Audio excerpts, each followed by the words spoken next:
एक बार फिर से भाखड़ा ब्यास मैनेजमेंट बोर्ड यानी कि बीबीएमबी को लेकर केंद्र सरकार और पंजाब सरकार आमने सामने हैं और इस बार टकराव का कारण केंद्र सरकार की ओर से जारी एक नई अधिसूचना। दरअसल केंद्र ने बीबीएमबी के महत्वपूर्ण पदों पर नियुक्ति को लेकर नियमों में बदलाव किया, जिसका उद्देश्य पंजाब हरियाणा के पारंपरिक वर्चस्व को खत्म करना बताया जा रहा है। इन संशोधनों के बाद अब बीबीएमबी में बिजली और सिंचाई जैसे महत्वपूर्ण पदों पर पंजाब और हरियाणा के अलावा अन्य राज्यों के अधिकारियों की भी नियुक्ति की जा सकेगी। केंद्र के इस निर्णय के बाद पंजाब में राजनीतिक घमासान शुरू हो गया। विपक्ष जहां इस मुद्दे पर मान सरकार को घेर रहा है, वहीं मान सरकार इसे पंजाब के अधिकारों पर केंद्र का सीधा हस्तक्षेप बता रही है। ਅੱਜ ਜਿੱਥੇ ਅਸੀਂ ਸਾਰੇ ਵਿਸਾਖੀ ਦਾ ਤਿਉਹਾਰ ਮਨਾ ਰਹੇ ਹਾਂ ਤੇ ਨਾਲ ਹੀ ਸਾਡੇ ਰਹਿਬਰ ਭਾਰਤ ਰਤਨ ਬਾਬਾ ਸਾਹਿਬ ਡਾਕਟਰ ਭੀਮ ਰਾਓ ਅੰਬੇਦਕਰ ਜੀ ਦੀ ਜਯੰਤੀ ਮਨਾ ਰਹੇ ਹਾਂ, ਉਸੇ ਦਿਨ ਤੁਸੀਂ ਦੇਖੋ ਕਿ ਕਿਵੇਂ ਭਾਜਪਾ ਦੀ ਕੇਂਦਰ ਸਰਕਾਰ ਨੇ ਫਿਰ ਇੱਕ ਪੰਜਾਬ ਵਿਰੁੱਧ ਫੈਸਲਾ ਜਿਹੜਾ ਲਿਆ ਹੈ ਤੇ ਸਾਨੂੰ ਪਤਾ ਲੱਗ ਰਿਹਾ ਖਬਰਾਂ ਤੋਂ ਜੋ ਮੀਡੀਆ ਰਿਪੋਰਟਸ ਆ ਰਹੀਆਂ ਨੇ ਕਿ ਬੀਬੀਐਮਬੀ ਜੋ ਭਾਖੜਾ ਬਿਆਸ ਮੈਨੇਜਮੈਂਟ ਬੋਰਡ ਹੈ ਤੇ ਖਾਸ ਕਰਕੇ ਸਾਡੇ ਇਲਾਕੇ ਦੇ ਵਿੱਚ ਕਿਉਂਕਿ ਨੰਗਲ ਡੈਮ ਹੈ, ਬਹੁਤ ਸਾਰਾ ਜਿਹੜਾ ਹੈ ਪੰਜਾਬ ਦਾ ਜਿਹੜਾ ਪਾਣੀ ਨੂੰ ਜਿਹੜਾ ਹੈ ਪੰਜਾਬ ਦਾ ਭਵਿੱਖ ਜਿਹੜਾ ਹੈ ਉਹ ਸਾਰਾ ਬੀਬੀਐਮਬੀ ਦੇ ਨਾਲ ਜੁੜਿਆ ਹੁੰਦਾ ਕਿ ਕਿੰਨਾ ਪਾਣੀ ਛੱਡਣਾ ਤੇ ਉਹਦੇ ਵਿੱਚ ਜਿਹੜੇ ਅਫਸਰ ਨੇ ਉਹਦੇ ਵਿੱਚ ਪੰਜਾਬੀ ਅਫਸਰ ਇੱਕ ਹੋਣਾ ਲਾਜ਼ਮੀ ਸੀਗਾ। ਹੁਣ ਪਤਾ ਲੱਗਿਆ ਕਿ ਉਹਨੀ ਰੂਲਸ ਅਮੈਂਡ ਕਰ ਦਿੱਤੇ, ਹੁਣ ਦੇਸ਼ ਦੇ ਕਿਸੇ ਵੀ ਹਿੱਸੇ ਤੋਂ ਜਿਹੜਾ ਅਫਸਰ ਹੈ ਉਹ ਲੱਗ ਸਕਦਾ ਹੈ। ਵੈਸੇ ਮੈਂ ਸਮਝਦਾ ਡਾਇਰੈਕਟ ਅਟੈਕ ਹੈ ਔਨ ਸਟੇਟਸ ਹੈ ਨਾ, ਔਨ ਸਟੇਟ ਸੋਵਰੇਨਿਟੀ ਤੇ ਬੜਾ ਹੀ ਮੰਦਭਾਗਾ ਹੈ ਕਿ ਬੀਜੇਪੀ ਨੇ ਇਸ ਨੂੰ ਇਹ ਫੈਸਲਾ ਕਰਨ ਲਈ ਚੁਣਿਆ ਵੀ ਅੱਜ ਦਾ ਦਿਨ ਜਦੋਂ ਅਸੀਂ ਸਾਡੇ ਸੰਵਿਧਾਨ ਨਿਰਮਾਤਾ ਬਾਬਾ ਸਾਹਿਬ ਡਾਕਟਰ ਭੀਮ ਰਾਓ ਅੰਬੇਦਕਰ ਜੀ ਦੀ ਜਯੰਤੀ ਮਨਾ ਰਹੇ ਹਾਂ, ਜਿਨ੍ਹਾਂ ਨੇ ਸਟੇਟਸ ਨੂੰ ਫੈਡਰਲ ਸਟਰਕਚਰ ਦੀ ਗੱਲ ਕੀਤੀ, ਸੰਘੀ ਢਾਂਚੇ ਦੀ ਗੱਲ ਕੀਤੀ ਤੇ ਇਹ ਮੈਂ ਸਮਝਦਾ ਸੰਵਿਧਾਨ ਦੇ ਖਿਲਾਫ ਵੀ ਹੈ ਤੇ ਇਮੀਡੀਏਟਲੀ ਜਿਹੜਾ ਮੂਵ ਹੈ ਪੰਜਾਬ ਦੇ ਬੀਜੇਪੀ ਦੇ ਲੀਡਰਸ ਨੂੰ ਜਿਹੜਾ ਇੱਥੇ ਜਵਾਬ ਦੇਣਾ ਚਾਹੀਦਾ ਤੇ ਇਮੀਡੀਏਟਲੀ ਜਿਹੜਾ ਹੈ ਵਾਪਸ ਰੋਲ बैक होना चाहिए। हम आपको बता दें कि 1966 में पंजाब के पुनर्गठन के बाद से ही बीबीएमबी में एक तय परंपरा चली आ रही थी, जिसके तहत बिजली विभाग से जुड़े पदों पर पंजाब के अधिकारी और सिंचाई विभाग के पदों पर हरियाणा के अधिकारियों की नियुक्ति होती रही और पिछले करीब 5 दशकों से इसी व्यवस्था का पालन किया जा रहा था ताकि पंजाब, हरियाणा, राजस्थान, हिमाचल के बीच प्रबंधन में संतुलन और भागीदारी बनी रहे। हालांकि नए संशोधन में ये ज़रूर कहा गया कि पंजाब और हरियाणा के संबंधित विभागों के अनुभवी अधिकारियों को वरीयता दी जाएगी, लेकिन इसके बावजूद केंद्र के निर्णय को पंजाब में संघीय ढांचे के हमले के तौर पर देखा गया। अब इस मुद्दे पर पंजाब कांग्रेस के प्रधान अमरिंदर राजा वड़िंग हमलावर है। बीबीएमबी पर केंद्र सरकार ने अमेंडमेंट की है। मेंबर पार्लियामेंट राजा वड़िंग इस समय हमारे साथ हैं। वड़िंग जी, पंजाब के लिए इसका क्या रेलेवेंस आप देखते हैं और क्या चेंजेस इससे होंगे जो ये अमेंडमेंट हुई है? भाई यार, सब अधिकार हमारे छीनने की कोशिश की है। पहले हमारा सबसे पहले जो काम किया कि 50 किलोमीटर का एरिया भाखड़ा बीएसएफ का बढ़ाया। अब हमारा मान लो बॉर्डर से 50 किलोमीटर तो जलंधर आ जाता है यार, अटारी से। अब करना क्या चाहते हो? फिर आपने कहा कि जो आपका चंडीगढ़ है इसमें आपने विधानसभा दे दी हरियाणा को, जो हमारा मूल अधिकार है। फिर आपने चंडीगढ़ यूनिवर्सिटी के इलेक्शन बंद कर दिए, उसका नाम बदलने की कोशिश की। फिर चंडीगढ़ एडमिनिस्ट्रेशन में हमारी भागीदारी खत्म करने की कोशिश की, फिर वापस किया। फिर आपने हमारा बीबीएमबी का चेयरमैन बदला, फिर वहां से पंजाब पुलिस बदली, फिर अब आपने मेंबर भी उड़ा दिया ताकि जो अच्छे से आप डाका मार सको और स्टेट के मतलब आप अप्लाई कर सकते हैं। मेरे कहने का मतलब गुजरात का बंदा लगा देंगे, पंजाब का पानी बाद में इलेक्शन के बाद ले जाएंगे। तो पानी और फेडरल स्ट्रक्चर आप कह रहे हैं इससे इफेक्ट होगा? 100%, पॉलिटिक्स भी इफेक्ट होगी? 500%। आप बेसिकली अमित शाह जी की सोच है कि मैंने इस पंजाब में गवर्नर रूल लागू करना है, ये सोच है अंदर की। मैं बता रहा हूँ उनका दिमाग क्या है। मैं कह रहा हूँ पुख्ता रिपोर्ट है। गवर्नर रूल लगाकर वो पंजाब के ऊपर अपनी पकड़ बनाना चाहते हैं। उनको लगता है कि गवर्नर रूल मतलब बीजेपी सरकार। इसलिए कभी कभी देखा होगा गवर्नर भी कभी कभी चक्कर लगाते हैं। मैं पद यात्रा करता हूँ ड्रग्स के ऊपर, लेकिन कुछ हुआ तो है नहीं। बेसिकली हमें हमारे ऊपर कब्जा करने की कोशिश कर रहे हैं। लेकिन मैं हमेशा जी बता देता हूँ, पंजाब के ऊपर कोई कब्जा नहीं कर सका। ये इनकलाबी लोग हैं। आपके जो मंसूबे हैं ना, प्यार से तो हमें काट लो, लेकिन जिस तरीके से आप पिछले डोर से पंजाब को लूटना चाहते हो, ये हम होने नहीं देंगे। तो आप ऑब्जेक्ट कैसे कर रहे हैं? कांग्रेस पार्टी इस पे ऑब्जेक्ट कैसे कर रही है? आपके माध्यम से, धरने के माध्यम से मैं मुख्यमंत्री को कहना चाहूंगा और जो जाखड़ है, असली जाखड़, जो अपने आप को कह रहे हो मैं असली जाखड़ हूँ, उनको कहूंगा भी भाई साहब जरा आप देश के प्रधानमंत्री से बात करो आप, क्योंकि क्यों हमारा इस तरीके से रोजाना का इस तरीके की कार्रवाई ये हो रही है कि 100% लड़ाई लड़ेंगे और सरकार जाकर कोर्ट का सहारा ले, अपने टेक्निकल माहिरों से पूछे, वकील खड़ा करे, सुप्रीम कोर्ट का रुख करे, हाई कोर्ट का रुख करे। राजा वड़िंग बातचीत कर रहे हैं कि बीबीएमबी की जो ये अमेंडमेंट है इस पर ऑब्जेक्ट किया जा रहा है, विरोध प्रदर्शन किया जाएगा। सरकार को चाहिए लीगल अल्टरनेटिव्स देखें और साथ ही जो एसआईआर के माध्यम से वोट हेटने की कोशिश बीजेपी की ओर से वेस्ट बंगाल और जहां चुनाव है वहां पर की जा रही है। कैमरा पर्सन गुंजीत साथ अमन भारद्वाज, चंडीगढ़ आज तक। वृंदावन नाव हादसे के बाद अब दर्द और लापरवाही की वो कहानियां सामने आ रही हैं जो किसी को भी झकझोर दें। हादसे के बाद श्वेत जैन जो खुद आईसीयू में भर्ती थे, उनकी मां रेखा जैन जो अभी भी वेंटिलेटर पर जिंदगी का युद्ध लड़ रही हैं, उन्होंने अपनी आपबीती सुनाते हुए सिस्टम पर गंभीर सवाल खड़े किए। श्वेत जैन का आरोप है कि चंडीगढ़ के पीजीआई में उनकी मां का ठीक इलाज नहीं हो पाया, जिसके चलते उन्हें निजी अस्पतालों के चक्कर लगाने पड़े। जैन के अनुसार वृंदावन से पीजीआई आने के करीब आधे घंटे तक उनकी मां स्ट्रेचर पर पड़ी रहीं, लेकिन किसी ने अटेंड तक नहीं किया।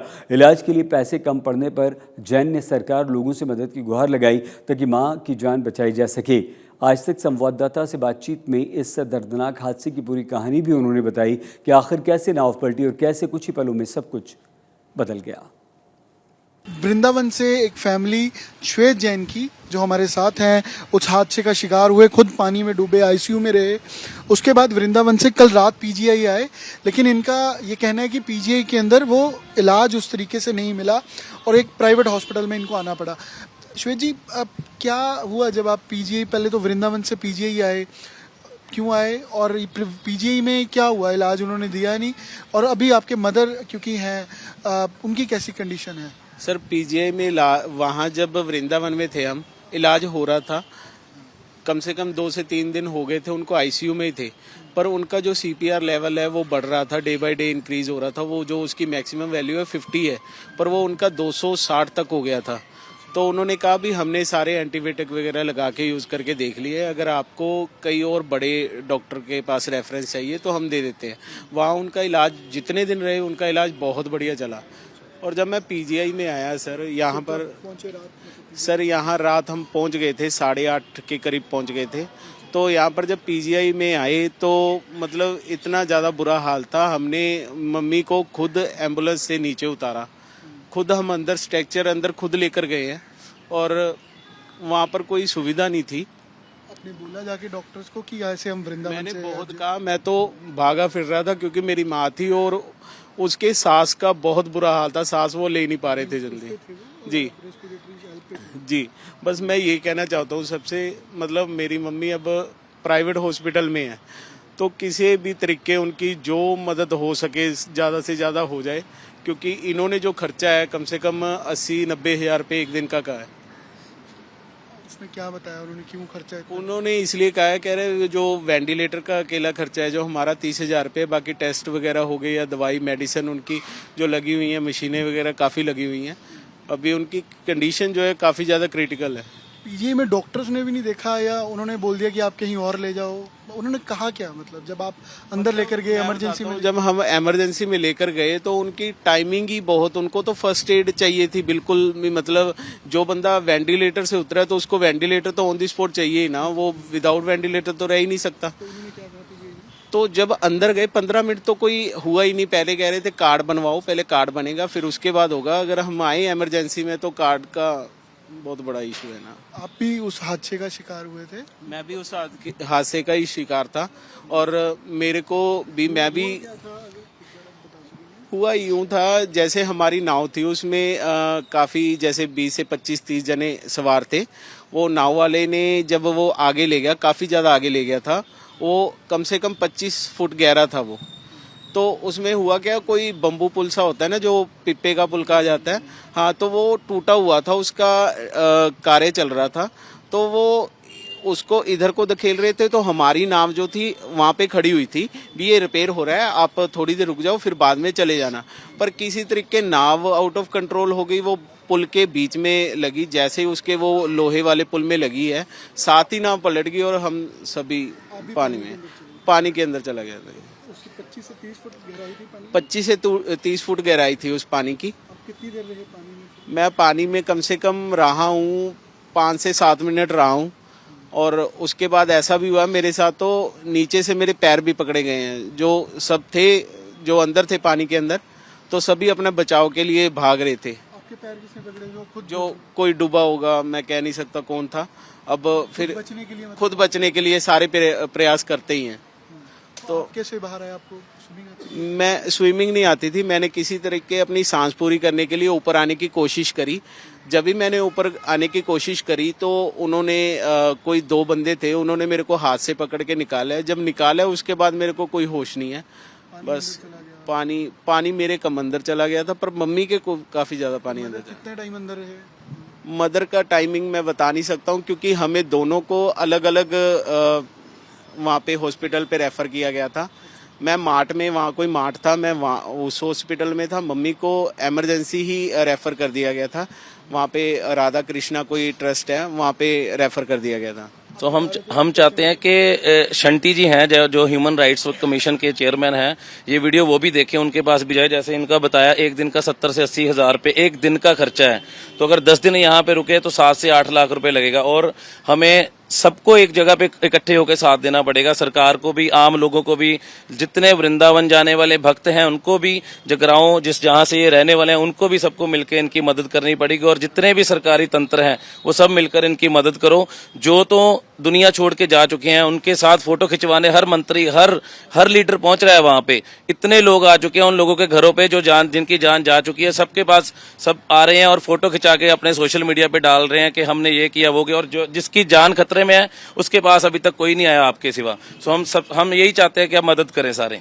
उमेश छाबड़ा। और आप देखिए कि ये श्वेत जैन है जो इस ट्रेजेडी का शिकार हुए और मदद के लिए अब गुहार लगा रहे हैं कि 70 से 80 हज़ार एक दिन का खर्चा है। और इसके साथ साथ जो इनकी आय है वो काफ़ी कम है। सरकार को चाहिए, या कोई NGOs या हेल्पिंग हैंड कोई भी हो सकता है, वो आकर इनकी मदद करे। कैमरा पर्सन गुंजीत साथ अमन भारद्वाज, चंडीगढ़ आज तक। फरीदकोट में एक सुनार की वर्कशॉप में जोरदार धमाका होने से अफरा तफरी मच गई। यह हादसा एक दुकान की पहली मंजिल पर वर्कशॉप में हुआ। हादसे में वर्कशॉप में काम करने वाले एक व्यक्ति को गंभीर चोटें आई। श्री गुरु गोबिंद सिंह अस्पताल में उसे भर्ती कराया गया। धमाका इतना भयानक था कि कई दुकानों के शीशे टूट गए, वर्कशॉप को नुकसान पहुंचा। CCTV में घटना कैद हुई। स्थानीय लोगों के अनुसार गैस सिलेंडर से धमाका हुआ। आशंका है वर्कशॉप में गैस लीकेज हो रही थी, जिसके चलते धमाका हुआ। उसके बाद पूरे बाजार में दहशत का माहौल बन गया। फिलहाल जांच हो रही है, असली कारणों का पता लगा रही है पुलिस। ਅਸੀਂ ਆਰਾਮ ਨਾਲ ਥੱਲੇ ਬੈਠੇ ਹੋਏ ਸੀ, ਇੱਕਦਮ ਬਾਜ਼ਾਰ 'ਚ ਆਉਂ ਕਿਵੇਂ ਕੋਈ ਚੀਜ਼ ਬੰਬ ਵੱਜਿਆ ਹੁੰਦਾ ਵਾ, ਤੇ ਅਸੀਂ ਵੇਖ ਕੇ ਹੈਰਾਨ ਰਹਿ ਗਏ। ਜਦੋਂ ਉੱਪਰ ਅਸੀਂ ਥੱਲੇ ਬਾਹਰ ਨਿਕਲ ਕੇ ਵੇਖਿਆ, ਸਾਰੇ ਸ਼ੀਸ਼ੇ ਬੂਹੇ ਬਾਰੀਆਂ ਸਾਰੀਆਂ ਭੰਨੀਆਂ ਗਈਆਂ ਸਾਡੀਆਂ, ਤੇ ਨਾਲ ਦੇ ਪਾਸੇ ਬੁਰਾ ਹਾਲ ਜਿੱਥੇ ਹੋਇਆ ਵਾ। ਕੋਈ ਸਿਲੰਡਰ ਇਹਨਾਂ ਦਾ ਕਹਿੰਦੇ ਆ ਨੋਜ਼ਲ ਜਿਹੜੀ ਹੁੰਦੀ ਉਹ ਉੱਪਰ ਗੈਸ ਉੜਦੀ ਰਹੀ, ਇਹ ਕਿੱਥੇ ਅੱਗ ਲਾਉਣ ਲੱਗੇ ਉਹਨਾਂ ਨੇ ਤੇ ਪਟਾਕਾ पै गया। कनाडा के ब्रैम्पटन शहर में एक बार फिर से लॉरेंस गैंग का आतंक दिखा। ब्रैम्पटन के डाउनटाउन में लॉरेंस बिश्नोई के गुर्गों ने लखबीर सिंह शाही के घर पर अंधाधुंध 4 राउंड फायरिंग करके आतंक मचा दिया। घटना के बाद सोशल मीडिया पर पोस्ट वायरल हुई, जिसमें खुद को मन्ना ब्रैम्पटन बता रहे व्यक्ति ने फायरिंग की जिम्मेदारी ली। पोस्ट में दावा किया कि लखबीर सिंह साहनी के घर पर हुई गोलीबारी को मन्ना Brampton, Sandeep Spain, Lawrence Bishnoi gang से जुड़े लोगों ने अंजाम दिया। वायरल पोस्ट में आरोप लगाया गया कि इन लोगों ने गरीब परिवारों से जबरन पैसे वसूले, अब उन्हें इसका जवाब दिया जाएगा। पोस्ट में धमकी दी गई, जिन लोगों ने कॉल्स को नज़रअंदाज किया उन्हें गंभीर अंजाम भुगतना पड़ेगा। इसके अलावा गोपी सरपंच पोलो माजरा को पुलिस का मुखबिर बताते हुए उसे अंतिम चेतावनी दी गई। चेतावनी में कहा गया कि अगर उसने मुखबिरी जारी रखी तो उसे गंभीर परिणाम भुगतने होंगे।